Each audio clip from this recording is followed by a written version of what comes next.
مسلک کا تو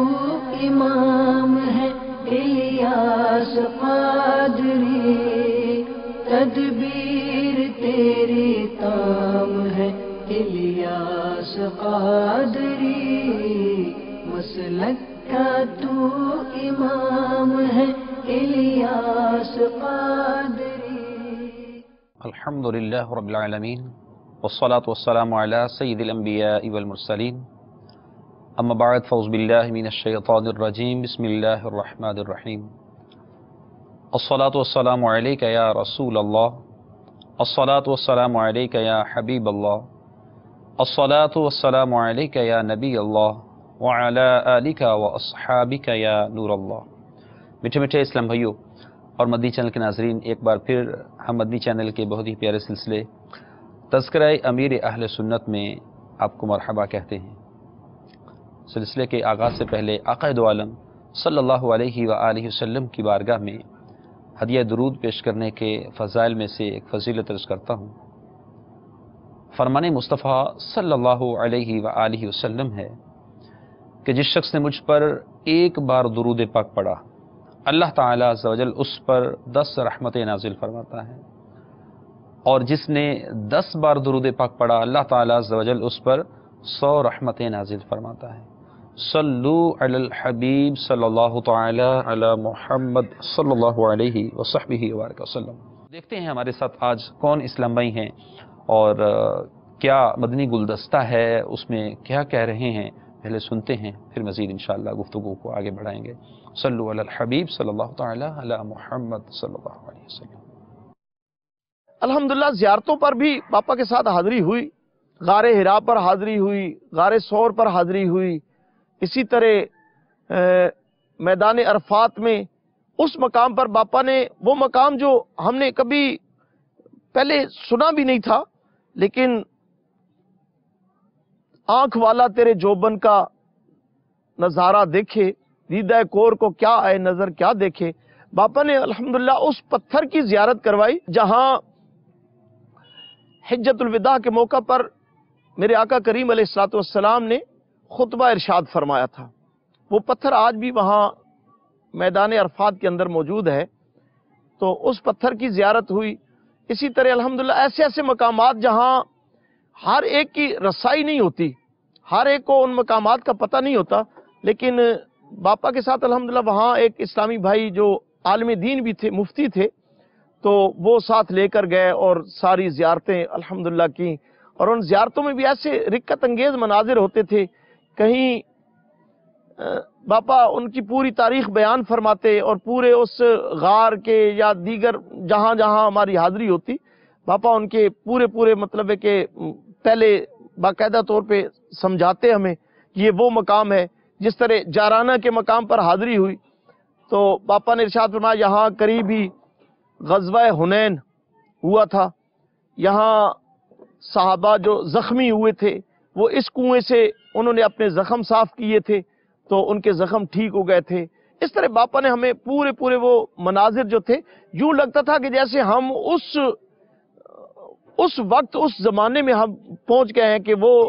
آنکھوں کے سامنے وہ منظر آتے تھے۔ اسی طرح الحمدللہ پھر یہاں سے مکہ المکرمہ سے جب مدینہ طیبہ کی طرف حاضری ہوئی، اب اللہ تبارک و تعالی کرم فرمائے، میرے چونکہ 2 چل مدینہ کے سفر ہیں، کوئی آگے پیچھے ممکن ہے کوئی واقعہ پہلے چل مدینہ کا ہو اور میں ابھی اس میں بعد میں وہ آ جائے، یا بعد والا ہو تو پہلے میں آ جائے۔ تو جب ہم مدینہ منورہ میں پہنچے تو الحمدللہ وہاں اسلامی بھائیوں کی باپا کے ایک کمرہ مخصوص ہوتا تھا کہ وضو وغیرہ اور دیگر مطلب ہے کہ آپ کے معاملات جو ہیں، اور ان میں اسلامی بھائی جن کی یعنی قرآن اندازی ہوتی تھی، اس قرآن اندازی میں جن اسلامی بھائیوں کا نام نکل آتا تھا، پھر کسی کو اعتراض نہیں ہوتا کہ باپا کے کمرے میں کون کون سوئے گا۔ تو الحمدللہ میرا 3 مرتبہ قرآن اندازی ہوئی تو 3 مرتبہ میرا نام سب سے پہلے نکلتا تھا، اور حاجی مشتاق علیہ رحمہ وہ بھی میرے چل مدینہ کے رفیق بھی تھے، اور ان کی اور میری یہ تقریباً اتنی گہری محبت تھی کہ الحمدللہ میں ان کی سادگی سے بڑا متاثر تھا، اور بڑے ہی وہ علیم طبع اور بڑے خوش اخلاق اسلامی بھائی تھے۔ اللہ کریم ان کے درجات بلند فرمائے، اللہ ہمیں بھی ان جیسا ادب نصیب فرمائے۔ وہاں باپا کے لیے جو کمرہ مخصوص کیا گیا تھا، پہلے ایک دم یوں لگا کہ اس کمرے کی تبدیلی کا حکم آ گیا۔ تو تبدیلی کا حکم جب آیا تو پتہ نہ چل سکا کہ یہ تبدیل کیوں ہو رہا ہے، حالانکہ وہاں باپا کے کمرے میں وضو کا اور استنجا وغیرہ یہ سارا انتظام ہوتا ہے، اور مطلب ہے کہ وہ پہلے سے انتظام کیا ہوا ہوتا ہے۔ اب کمرہ تبدیل ہونے کی جب وجہ معلوم کی تو پتہ یہ چلا کہ باپا ارشاد فرمانے لگے کہ اس کمرے میں جو قالین پڑا ہوا ہے نا، وہ قالین ہے سبز رنگ کا، اور گنبد خضرا کا رنگ سبز ہے، اور میں اس رنگ پر پاؤں کیسے رکھوں جس رنگ کی نسبت میرے آقا کے گنبد اطہر کے ساتھ ہو؟ تو اس لیے باپا نے اس کمرے کو تبدیل کر کے دوسرے کمرے میں آپ تشریف لائے۔ اس طرح یعنی اتنا ادب اور اس قدر عشق رسول صلی اللہ تعالی علیہ وسلم۔ اور پھر باپا کے وہاں کے جو حرمین طیبین کے اندر جتنا بھی قیام ہوتا، وہ اس طرح کے علماء کے ساتھ ملاقاتیں، اور مطلب ہے کہ اسلامی بھائیوں کو جو ذہن دیا گیا تھا وہ بھی دعوت اسلامی کا کام کرنے کا ذہن تھا۔ ہر اسلامی بھائی الحمدللہ اپنے اپنے کام میں قافلوں میں سفر ہوتے تھے، الحمدللہ 3 دن حرمین طیبین کے اندر مساجد کریم میں وہاں رہتے تھے اسلامی بھائی، اور باپا کی جو ملاقاتیں ہوتی تھی الحمدللہ علماء کے ساتھ، علماء وہاں کچھ صرف ہمارے ملک کے علماء نہیں بلکہ کافی ممالک کے علماء جو تھے وہ وہاں موجود ہوتے، باپا کی بارگاہ میں حاضری دیتے، اور وہاں مطلب ہے کہ مختلف دین کے حوالے سے، سنیت کے حوالے سے گفتگو جاری رہتی۔ علماء کرام میں الحمدللہ میرے باپا صرف ان علماء اردو بولنے والے علماء سے نہیں بلکہ الحمدللہ جو قاضی مکہ تھے ان کے بیٹے، وہ بھی کافی ساری کتب کثیرہ کے مصنف تھے، وہ باپا نے ان کے ساتھ ملاقات فرمائی، اور الحمدللہ وہاں جا کر باپا نے اپنا عقیدہ بیان کیا، اور ساتھ ہمارے مدنی اسلامی بھائی بھی تھے۔ باپا بیان فرماتے اور پھر وہ مدنی اسلامی بھائی وہ ٹرانسلیٹ کرتے تھے، اور ساتھ ہی اس سے پھر باپا سوال کرتے کہ کیا یہ شرک ہے؟ تو وہ کہتا نہیں، یہ شرک نہیں ہے۔ تو اس طرح الحمدللہ اس نے عبداللہ دہیش نے ایسے متاثر ہوئے کہ انہوں نے باپا کو اور ہم جو ساتھ تھے سارے اسلامی بھائی کو اپنی لکھی ہوئی جو کتب تھی،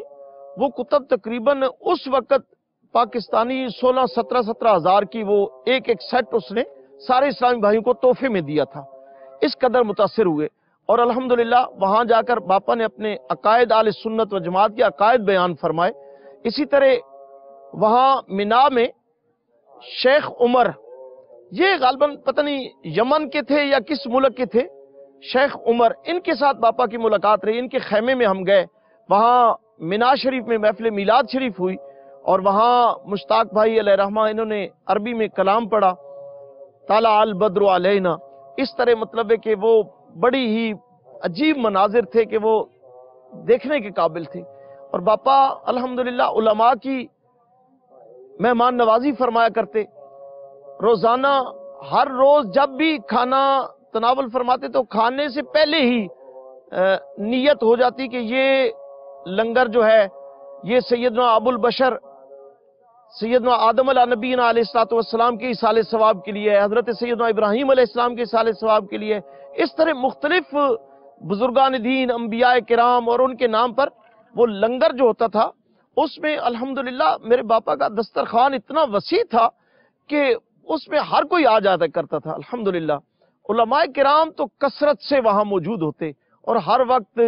اسلام اور سنیت کی ایسی گفتگو ہوتی، اور فقہی مسائل پر عموماً گفتگو ہوتی۔ اور الحمدللہ چونکہ میں باپا کے قریب کافی رہا ہوں، میرے باپا کی فقہی مسائل کے اندر اتنی تحقیق ہے اور اتنی پختہ آپ کی جو حافظہ ہے، الحمدللہ علماء کرام بھی دنگ رہ جایا کرتے تھے۔ اور میرے استاد محترم حضرت مفسر قرآن مفتی جلال الدین قادری علیہ رحمہ، آپ تو اکثر و بیشتر باپا کی بارگاہ میں حاضری دیا کرتے تھے، اور وہاں ایسے ایک دوسرے کے ساتھ تبادلہ خیال ہوتا، اکتساب فیض کرتے، علماء کرام صاف ظاہر ہے آپس میں ایک دوسرے سے علمی گفتگو ہوتی، اس سے مستفیض ہوتے تھے۔ جی مدنی چینل کے ناظرین، آپ بھی جس طریقے سے کہ یہ اسلام بھائی تاثرات دے رہے تھے، آپ یہ سماعت کر رہے تھے، بہت ساری چیزوں کو انہوں نے ان تاثرات کے اندر بیان کیا، آپ نے سنا ہے اور ان کو دیکھا، ان کا انداز دیکھا، مطلب کس طرح اپنی اس حقیقت کو بیان کر رہے تھے جو امیر اہل سنت کے پاس رہ کر انہوں نے چیزیں سیکھیں، انہوں نے وہ چیزیں دیکھی، اور خصوصی طور پر ان کا وہ جو بار بار اس چیز کا ذکر کرنا کہ آپ فقہی مسائل پر گفتگو فرمایا کرتے تھے، یہ آپ جو ہے علماء کے پاس بیٹھا کرتے تھے، اچھا عمرے پر جائیں یا حج پر ہوتے، امیر علیہ سنت کا خصوصی طور پر جس طرح یہ حج کا واقعہ ہے، تو آپ کا یہ بہت ہی پیارا انداز یہ اس وقت سے تھا، بلکہ اس کو اگر ہم یوں کہیں کہ جب سے آپ نے اپنے لڑکپن سے جوانی اور جوانی سے پھر اپنی اس عمر کی طرف بڑھتے بڑھتے یہاں تک پہنچے ہیں، تو آپ کے انداز کے اندر یہ علم کا ذوق بڑھتا چلا گیا، یہ تبدیلی ایسی آتی رہی کہ آئے دن ایک وہ چیز ہوتی ہے نا کہ بسا اوقات وہ لوگ کمی کی طرف چلے جاتے ہیں کہ ایک وہ چیز ان میں ہوتی ہے لیکن وہ کم ہو جاتی ہے، لیکن امیر اہل سنت بانی دعوت اسلامی آپ ہمیشہ اسی انداز میں تسلسل کے ساتھ اور مستقل مزاجی کے ساتھ آقا علیہ الصلوۃ والسلام کی مبارک سنتوں کو سیکھنا، عام کرنا، اور علماء کے ساتھ گفتگو کے اندر علماء سے دین اسلام پر گفتگو کر کر کے اور پھر ان مسائل کو آسان انداز میں ڈھال کر عوام کے سامنے پیش کرنا آپ کا طرہ امتیاز رہا ہے اور انشاءاللہ سجل رہے گا۔ آج بھی مدنی مذاکرے امیر اہل سنت بانی دعوت اسلامی کے انہی چیزوں کو بیان کرتا ہوا ایک بہترین اور بولتا ثبوت ہے۔ امیر اہل سنت امام حسین رضی اللہ تعالیٰ عنہ کی شان اور عظمت کو کیسے بیان کرتے ہیں، آپ کی زبان سے انشاءاللہ سجل ہم مدنی مذاکروں میں سنیں گے۔ ایک میں روایت عرض کرتا ہوں، ابن ماجہ شریف کی یہ حدیث مبارکہ ہے، عن ابی ہریرہ رضی اللہ تعالی عنہ قال قال رسول اللہ صلی اللہ علیہ وسلم من احب الحسن والحسین فقد احبنی۔ ابو ہریرہ رضی اللہ تعالی عنہ سے روایت ہے، رسول اللہ صلی اللہ علیہ وسلم نے ارشاد فرمایا کہ جس نے حسن اور حسین سے محبت کی اس نے در حقیقت مجھ سے محبت کی۔ اللہ اکبر، کتنی یہ پیاری حدیث مبارکہ ہے۔ اور امام حسین رضی اللہ تعالیٰ عنہ سے، امام حسن رضی اللہ تعالیٰ عنہ سے جو حقیقی محبت ہے، اگر اس کو ہم دیکھنا چاہے، اچھا ہم دیکھتے ہیں کہ محبت کس چیز کا نام ہے، بس ان کا نام لیتے رہیں، وہ ان سے جو ہے کہ اظہار اس انداز میں کرتے رہیں تو یہ ہمارا دعویٰ پورا ہو گیا۔ تو حقیقی دعویٰ جب ہم اولیاء کی سیرت سے دیکھنا شروع کرتے ہیں، آپ ہسٹری پڑھ کر دیکھ لیں، تابعین کو دیکھیں، تبع تابعین کو دیکھیں، بزرگان دین کو دیکھیں، بڑے بڑے اولیاء گزرے ہیں ان کو دیکھیں، تو وہ حقیقی محبت اس چیز کا نام نہیں کہتے۔ آپ نے ان کے بارے میں سنا، آپ نے ان کے بارے میں دیکھا، جانا، تو اپنے آپ کو کہہ لیا کہ ٹھیک ہے جی ہم بڑی ان سے محبت کرتے ہیں، نہیں، بلکہ جو بزرگان دین کا انداز ہوتا تھا وہ ان کا قرب بھی حاصل کرتے اور ان کی سیرت کو پڑھتے۔ امام حسن اور حسین رضی اللہ تعالیٰ عنہ کا جو مبارک انداز تھا، انہوں نے کس طرح زندگی بسر کی، ان کی نمازوں کی کیفیت کیا ہوتی تھی، وہ اللہ سے خوف کتنا دل میں رکھتے تھے، اللہ کا خوف ان کے دلوں میں کیسا تھا، رسول اللہ کی محبت ان کے دل میں کیسی تھی، وہ غریبوں پر، وہ دوسروں کے ساتھ محبت کے ساتھ کیسے پیش آتے تھے، وہ ہر طبقے کے مسلمانوں کے ساتھ وہ ان کا اٹھنا بیٹھنا ہوتا، دین اسلام کی گفتگو ہوتی، مطلب ہر زاویے سے، ہر اینگل سے ان کو چیک کرتے ہوئے پراپر انداز سے اولیاء الزام پھر کسی بزرگ سے اپنی سیرت کو ملاتے، اب ان کی عقیدت کو ملاتے، ان کے ساتھ اپنے آپ کو ملاتے، اور پھر بھی یہ ضرور کہتے کہ ہم ان کے غلاموں میں شمار ہو جائیں، ہم ان کے غلاموں میں نام لکھوا سکیں۔ لیکن آج ہر دوسرا شخص یہ چیز تو مطلب ایک تعداد ایسی ہے کہ جو یہ دعوے کرتی ہوئی تو نظر آتی ہے، لیکن عملی صورت کہاں تک ہے، اس عملی صورت کو ہم دیکھیں تو امیر اہل سنت بانی دعوت اسلامی میں ہمیں نظر آتی ہے۔ آپ نے اس عملی صورت کو ایسا جامہ پہنایا کہ محرم الحرام کا وقت ہو یا کوئی اور پورا سال ہی آپ جب بھی کوئی بات ارشاد فرماتے ہیں تو اس کی عملی صورتیں بنانے کے لیے اسلام بھائیوں کو مدنی قافلوں کے مسافر بناتے ہیں۔ محرم الحرام میں مدنی قافلے سفر کر رہے ہیں۔ امیر اہل سنت کی یہ جو ایک تھیم ہے، ایک سوچ ہے، آپ کا دیا ہوا یہ ذہن ہے، یہ مدنی ذہن کیا ہے؟ یہ آخرت کا ذہن بنانے کی طرف ایک بہت بڑا قدم ہے۔ جب تک آپ اپنی زندگی کو عملی نفاذ کی طرف نہیں لاتے، عملاً اس چیز میں نہیں بڑھ پاتے، عمل شروع نہیں کر دیتے، اس وقت تک حقیقتاً اس میں کوئی مقام پا لینا، آگے بڑھ لینا اور آگے بڑھ کر اپنی زندگی میں دنیا کے لیے بھلائیاں جمع کرنا اور آخرت کے لیے بھلائیاں جمع کرنا جو حقیقی بھلائیاں ہوں بہت مشکل ہے۔ تو میٹھے اور پیارے اسلامیوں، امیر اہل سنت کی سوچ کو، اس مدنی سوچ کو لیجئے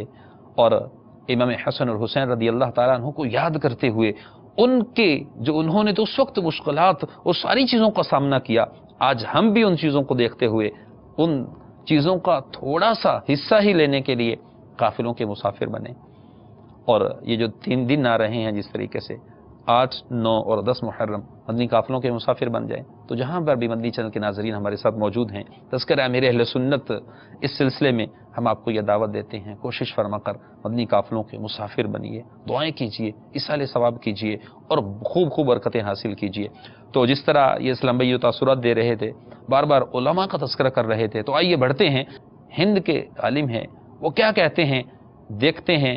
اور سنتے ہیں، پھر انشاءاللہ گفتگو کرتے ہیں۔ صلو علی الحبیب صلی اللہ تعالی علی محمد صلی اللہ علیہ وسلم۔ اپنے مدعو سے کس طرح مخاطب ہونا چاہیے، دعوت کا یہ ایک اہم پہلو ہے، اور اس اہم پہلو کے رموز و نکات کو امیر دعوت اسلامی امیر اہل سنت حضرت مولانا الحاج محمد الیاس صاحب قادری مدظ اللہ النورانی نے اجاگر کیا ہے۔ فتنوں سے بھرے ہوئے دور میں ان کی یہ کوشش، ان کی مشقت، اس راہ میں پیدا ہونے والی مشکلات کو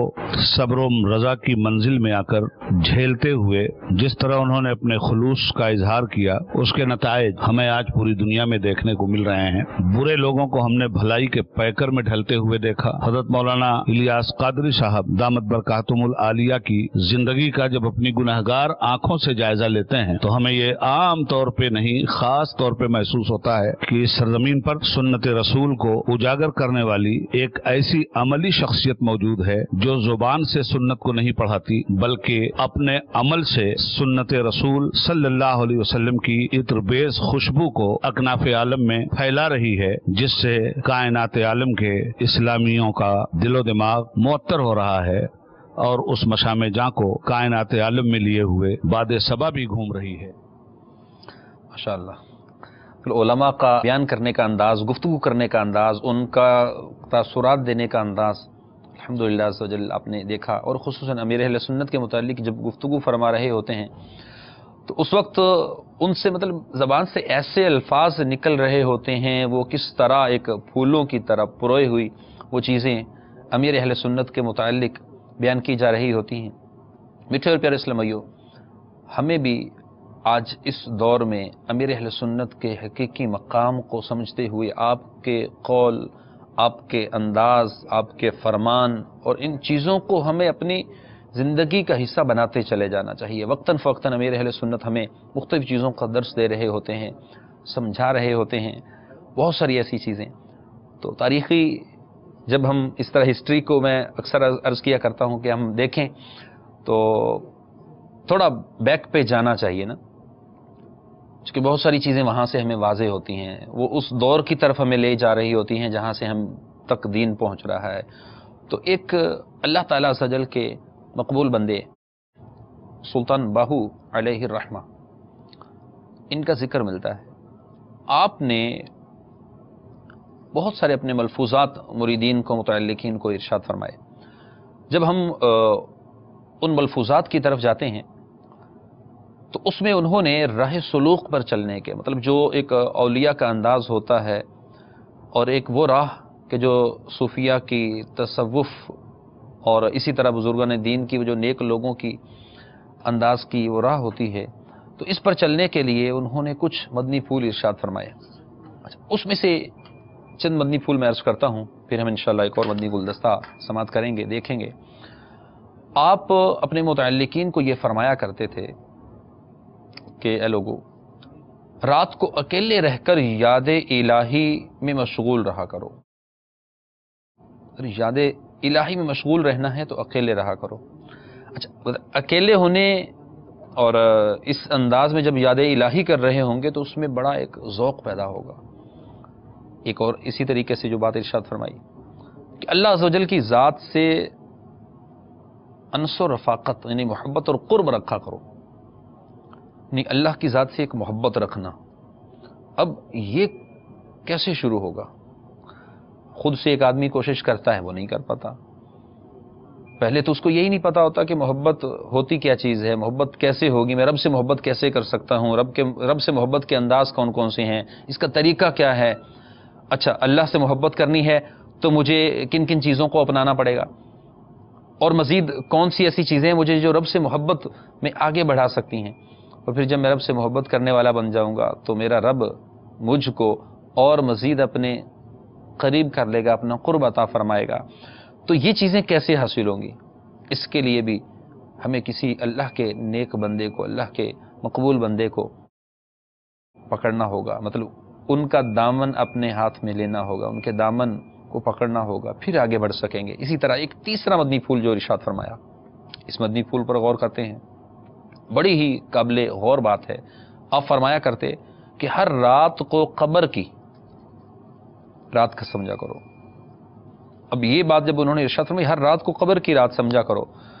تو ہم تھوڑا اس پہ غور کریں کہ جو شخص یہ سمجھنے لگ جائے کہ ہر رات گویا کہ قبر کی رات ہے، اور پھر کہا کہ ہر دن کو جو چڑھنے والا سورج ہے اس کو قیامت کا دن سمجھو کہ قبر سے نکل کھڑا ہوا ہوں، تو یوں اپنی زندگی کو بسر کرو، گناہوں سے چھٹکارا مل جائے گا. مطلب کئی ساری اس کے اندر حکمتیں، اور نیکی کی طرف ذہن بنے گا. آج ہم ایک شوق ہوتا ہے، عبادت کا شوق ہوتا ہے، ایک جذبہ ہوتا ہے، اور کئی دفعہ ذہن بنتا ہے کہ ہم عبادت کی طرف بڑھیں، آگے بڑھیں، اللہ تعالیٰ کو راضی کر لیں، رب کریم رؤوف الرحیم سے انعامات حاصل کریں، دنیا میں ہمارے لیے آسانیاں ہوں، آخرت میں آسانیاں ہوں. سب چیزوں کو بہت دل میں چیزیں آتی ہیں، لیکن وہ چیزیں رک کیوں جاتی ہیں، ٹھہر کیوں جاتی ہیں، آگے بڑھ کیوں نہیں پاتے؟ ایک دن تہجد پڑھی، ایک دن چند اور نوافل پڑھے، دیگر عبادات کی، کچھ عرصہ ہوا پھر رکے، آگے بڑھ نہیں پائے. کیوں؟ اس کی وجہ یہ ہوتی ہے بیٹھے اور پیارے اسلام بھائیو، مدنی چینل کے ناظرین توجہ سے سماعت کیجیے گا، اس کی وجہ یہ ہوتی ہے ہم نے کسی پیر کامل کے ہاتھ میں ہاتھ نہیں دیا ہوتا. جو لوگ کسی پیر کامل کے ہاتھ میں ہاتھ دیکھ کر لگ پڑتے ہیں، آگے چلنا شروع کر دیتے ہیں، تو پھر رب تعالیٰ ان کے لیے ایک وہ راہ متعین کرتا چلا جاتا ہے، راہ دکھاتا چلا جاتا ہے. وہ راہ پھر ایسی ہوتی ہے کہ وہ دنیا میں ہی ان کے چہرے نورانی ہونا شروع ہو جاتے ہیں، رب ان کے چہروں پر ایک خاص رونق عطا فرما دیتا ہے. تو میٹھے اور پیارے اسلام بھائیو، بڑھیے اور امیر اہل سنت بانیہ دعوت اسلامی جیسے اللہ تعالیٰ عز و جل کے نیک بندے کے ہاتھ میں ہاتھ دے کر اپنے آپ کو اس راہ پر چلانے کے لیے پیش کر دیجئے. انشاءاللہ عز و جل اس کی برکت سے دنیا بنے گی، آخرت بنے گی. تو لاسٹ میں سلسلہ اختتام کی طرف بڑھ رہا ہے. ہم ایک عالم دین ہیں، ان کے تاثرات آپ کو سناتے ہیں، پھر انشاءاللہ عز و جل بقیہ گفتگو کر کے آپ سے اجازت چاہیں گے. تو آئیے بڑھتے ہیں، کون ہیں، کہاں سے، کیا تاثرات ارشاد فرما رہے ہیں. صلو علی الحبیب صلی اللہ تعالی علی محمد صلی اللہ علیہ وسلم. امیر اہل سنت ابو البلال حضرت علامہ مولانا الیاس قادری اطار دامت برکاتہم القدسیہ اہل سنت والجماعت کا وہ سرمایہ ہیں کہ جس سے ہمارے ہر شعبہ زندگی کے آدمی نے حظ اٹھایا ہے اور اس سے نفع حاصل کیا. ہمارے اس معاشرے کے گناہ آلود معاشرے کے اندر مختلف گناہوں کی لذتوں کے اندر غرق، راستے سے بھٹکے ہوئے مسافروں کو اللہ سبحانہ و تعالیٰ کی طرف بلانے والے، اور ان کو سنتوں کا پابند جو بنایا، نمازوں کا پابند بنایا. کتنے ایسے تھے کہ جن کو ہم نے زندگی میں دیکھا کہ ان کو کتنا عرصہ مسجدوں میں جانا نصیب نہیں ہوا، لیکن دعوت اسلامی کے اور خصوصاً امیر اہل سنت کے کردار، عمل اور آپ کی آواز و نصیحت اور آپ کے تبلیغ و ارشاد نے ایسے لوگوں کی رہنمائی کی. جی، امیر اہل سنت بانی دعوت اسلامی کہ رہنمائی کرنے کے انداز، کن کن لوگوں کو آپ نے قریب کر لیا، دین اسلام کی اس راہ پر چلا دیا، اس طریقت کی راہ پر، اس جو ذوق عبادت کی راہ پر، اگر یوں کہا جائے کہ جنت کے رستے کی طرف ایک راہ دی، اب جو لینا چاہے وہ لے لے۔ تو یوں امیر اہل سنت نے اس پرفتن دور میں جہاں ہر طرف ایسے گناہوں کے بازار گرم ہیں، ایسے معاملات ہیں، اگر یوں مطلب یہ کہا جاتا ہے کہ گناہ آسان اور نیکیاں بظاہر مشکل لگتی ہیں، لیکن یہ میں بات یہاں ضرور عرض کروں گا کہ جو کسی ایک صالح پیر کے قرب میں آ جاتا ہے تو پھر شیطانیت کے بہت سارے جال اس سے اٹھ جاتے ہیں، بلکہ وہ بندہ پھر نیکی کی طرف بڑھنا شروع ہو جاتا ہے۔ اس کو ایک صحبت مل جاتی ہے، ایک انوائرمنٹ مل جاتی ہے، ایک ماحول مل جاتا ہے، ایک گیدرنگ مل جاتی ہے، ایسے دوست مل جاتے ہیں، ایسے احباب مل جاتے ہیں کہ جو وقتاً فوقتاً اس سے پوچھ گچھ کا معاملہ کرتے ہیں۔ دعوت اسلامی کے مدنی ماحول کے اندر ایک جو چیز بہت اچھی ہے کہ بظاہر بعض لوگوں کو یہ مشکل فیل ہوتی ہے، اس کے اندر کافی وہ مطلب بعض ایک دوسرے کے ساتھ کہتے ہوئے بھی پتہ چلتا ہے کہ یار یہ کیا، وہ فلاں اسلام بھائی، اب اس کو میں نے ذمہ داری کا بول تو دیا، اب مجھ سے وہ پوچھتا ہی رہتا ہے۔ تو یہاں یہ عرض کروں کہ اگر وہ آپ کو بار بار نہ پوچھیں، آپ کو بار بار نہ بلائیں، آپ کو بار بار اجتماع کی دعوت نہ دیں، تو ہو سکتا ہے سستی ہو جائے۔ یہ بھی امیر اہل سنت کا خاص کرم ہے کہ آپ نے ایک ایسا انداز دے دیا اور اپنی خاص عنایت سے، اللہ کے خاص کرم سے ہمیں اگر کوئی نیکی کی دعوت دینے والا ہے، ہم سے کوئی پوچھنے والا ہے، ہمیں یہ کہا جا رہا ہے کہ آؤ نیکی کی طرف، آؤ نماز کی طرف، آؤ ہفتہ وار اجتماع کی طرف، کہ آ کر تم یہاں سے مزید نیکی کا ذہن لے کے چلے جاؤ، آؤ مدنی مذاکروں میں کہ جہاں سے دین سیکھ کر چلے جاؤ، آؤ دیگر اس طرح کے اجتماعات اور ایونٹس میں شرکت کرنے کے لیے کہ یہاں سے تم اللہ اور اس کے رسول کے احکام کو سیکھ کر اپنی زندگی میں عملی صورت بنا سکو۔ تو میٹھے اور پیارے اسلامیو، سلطان باہو علیہ رحمہ کیا ہی پیاری بات ارشاد فرماتے ہیں۔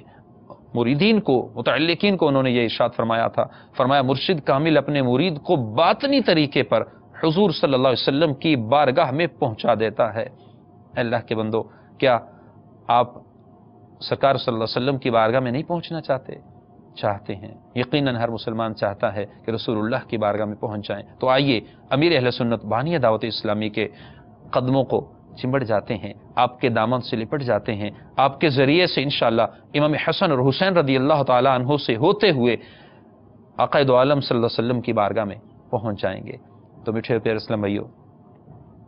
محبوب علیہ الصلوۃ والسلام کی پیاری سنتوں پر عمل کی نیت سے ہم اپنے اس سلسلے کو اختتام کی طرف بڑھاتے ہیں، اجازت چاہتے ہیں۔ انشاءاللہ عز و جل اللہ نے چاہا تو پھر تذکرہ امیر اہل سنت کے ساتھ ایک بار پھر ملاقات ہوگی، کچھ اور اسی طرح کے تاثرات اور چیزیں لے کر حاضر ہوں گے۔ دیکھتے رہیے مدنی چینل۔ صلو علی الحبیب صلی اللہ تعالی علی محمد صلی اللہ علیہ وسلم۔ مسلک کا تو امام ہے الیاس قادری، تدبیر تیری تام ہے الیاس قادری، مسلک کا تو امام ہے الیاس قادری۔